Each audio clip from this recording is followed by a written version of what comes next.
Hai semuanya, Assalamualaikum warahmatullahi wabarakatuh. Apa kabar teman-teman hari ini? Selamat sore ya.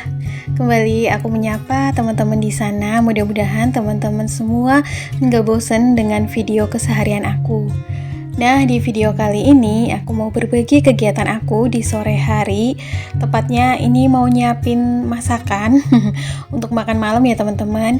Berhubung ini udah hari kedua dari aku belanja mingguan kemarin, stok lauk sayur gitu. Jadi ini tuh stok bahan terakhir yang ada di kulkas.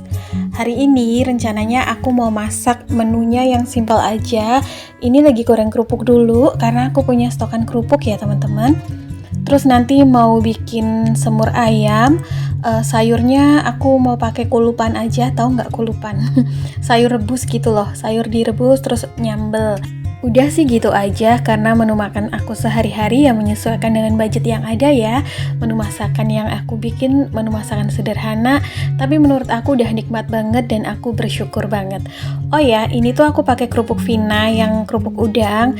Ini ada di minimarket gitu. Ini recommended teman-teman kalau teman-teman mau coba karena digorengnya tuh gampang, terus rasanya juga enak, super gurih.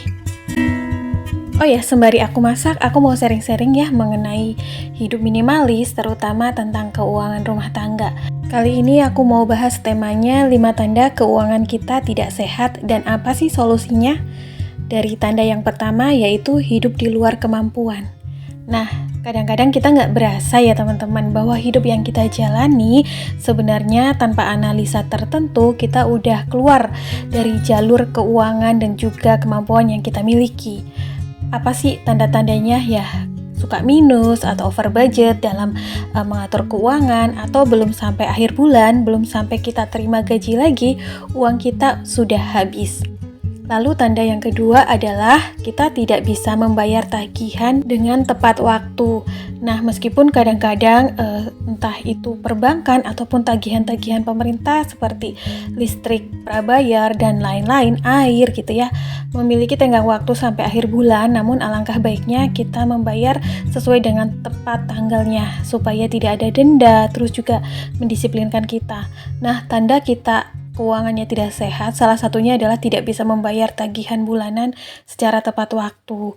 Lalu, tanda yang ketiga yaitu punya banyak hutang atau cicilan setiap bulannya.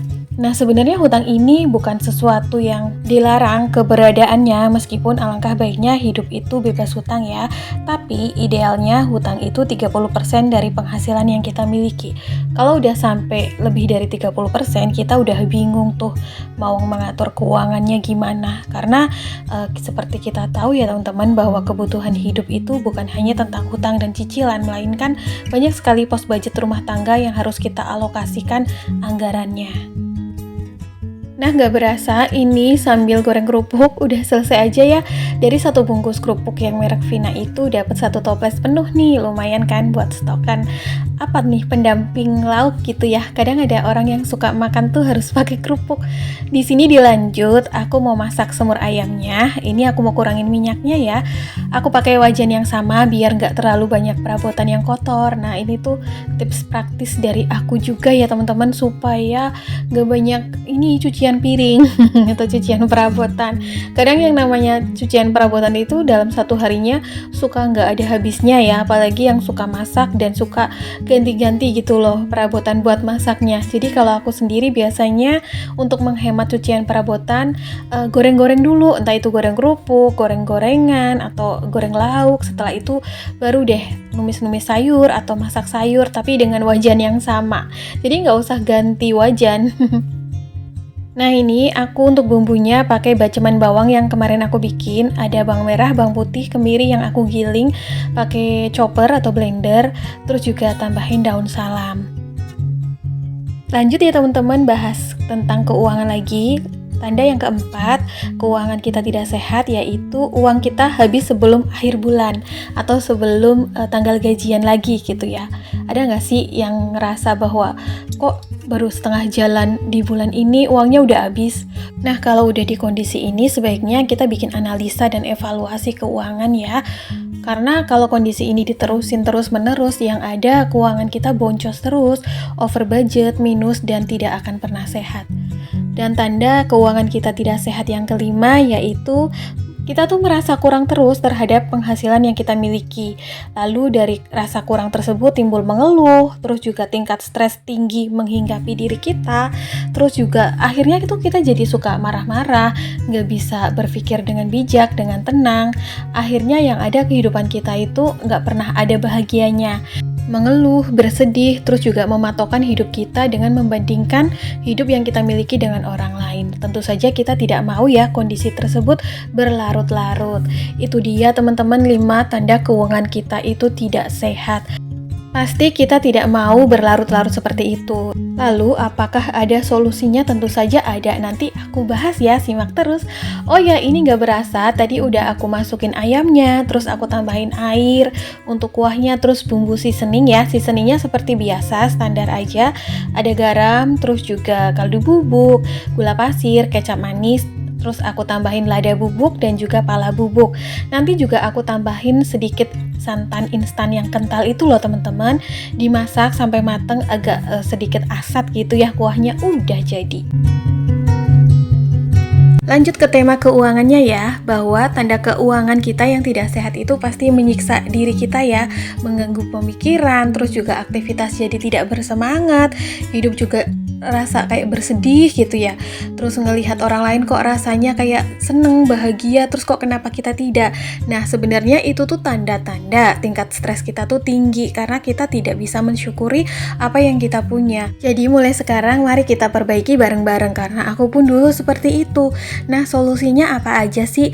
Kita bisa mulai dari pertama adalah buatlah analisa keuangan yang kita miliki dengan cara ya mencatat setiap pemasukan, terus juga pengeluaran yang kita punya. Jangan hanya mencatat, kita juga harus evaluasi nih, apakah pengeluaran yang kita miliki ini sudah seimbang dengan penghasilan yang kita punya. Kita harus sinkronisasi antara nominal pengeluaran dan juga pemasukan. Kalau bisa ada beberapa pos budget tertentu yang harus dipres atau dihemat supaya keuangan kita tetap cukup dan juga tidak over budget atau minus. Langkah yang kedua yang perlu kita lakukan untuk memperbaiki keuangan kita yang tidak sehat adalah dengan membuat rencana keuangan. Nah, kadang-kadang orang tuh suka sepele gitu loh terhadap rencana keuangan. Kayak mikirnya apaan sih gitu kan. Tapi rencana keuangan ini adalah sangat penting buat aku sendiri.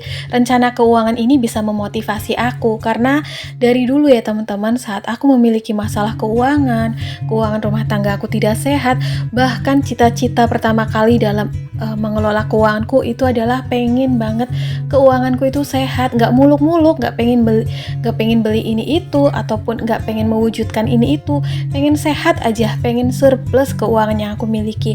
Lalu dari situ aku buat rencana keuangan. Rencana keuangan ini ya meliputi kita budgeting, terus juga hal-hal apa saja yang ingin kita wujudkan, terus juga bagaimana cara mewujudkan keinginan-keinginan kita.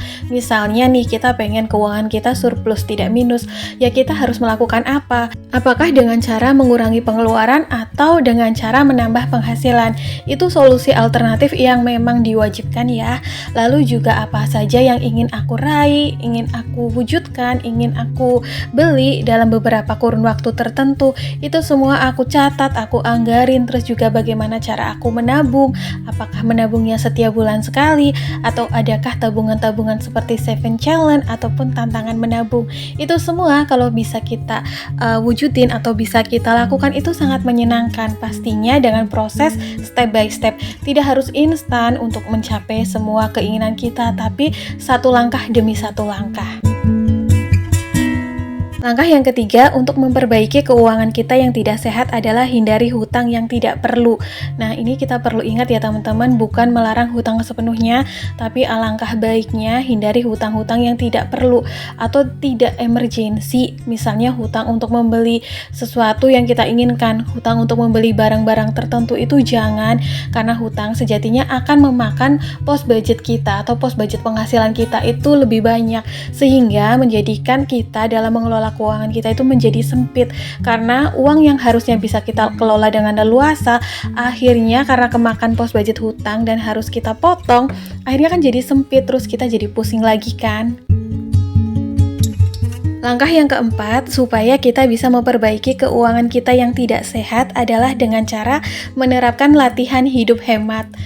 Kadang-kadang dianggap sepele ya, apa sih latihan hidup hemat? Apa sih hidup hemat itu? Ngirit, pelit, atau apa? Bukan, hemat itu beda ya dengan pelit dan sering aku bahas jadi tidak usah aku jabarin lebar-lebar. Lalu, langkah yang kelima, upaya memperbaiki keuangan kita yang tidak sehat adalah dengan cara mulai bangun dana darurat, mulai bikin dana darurat. Ini penting banget bahwa dana darurat adalah suatu nominal uang yang kita tabung minimal 6 kali dari penghasilan kita ya. Nah, tabungnya gimana caranya? Kalau aku sendiri biasanya menyisihkan sebagian penghasilan aku, minimal 10% dari penghasilan untuk ditabung. Dan dana darurat ini bisa kita pakai untuk hal-hal yang sifatnya emergency dan juga insidental, sehingga kita tidak perlu pusing-pusing cari dana di luar sana ketika kita butuh. Karena kalau udah kepepet biasanya tuh suka kayak nggak bisa berpikir dengan bijak ya. Alhasil kadang-kadang suka ambil jalan pintas gitu. Kita nggak mau kan, karena hutang itu sangat beresiko, khususnya mengganggu keuangan kita ya, dan itu rasanya tidak enak. Oke teman-teman, itu dia ya 5 tanda keuangan kita tidak sehat dan juga solusi yang bisa kita lakukan untuk memperbaiki keuangan kita tersebut. Nah, ini setelah masak, aktivitas aku yang terakhir, angkatin jemuran yang tadi pagi aku giling, aku udah cuci, udah kering semua, alhamdulillah, tinggal dilipetin. Aku berharap apa yang aku share hari ini bisa bermanfaat dan juga bisa memberikan semangat untuk teman-teman di sana. Mudah-mudahan teman-teman gak bosen ya dengan segala kegiatan yang aku bagikan hari ini. Kita ketemu di next video. Assalamualaikum, bye.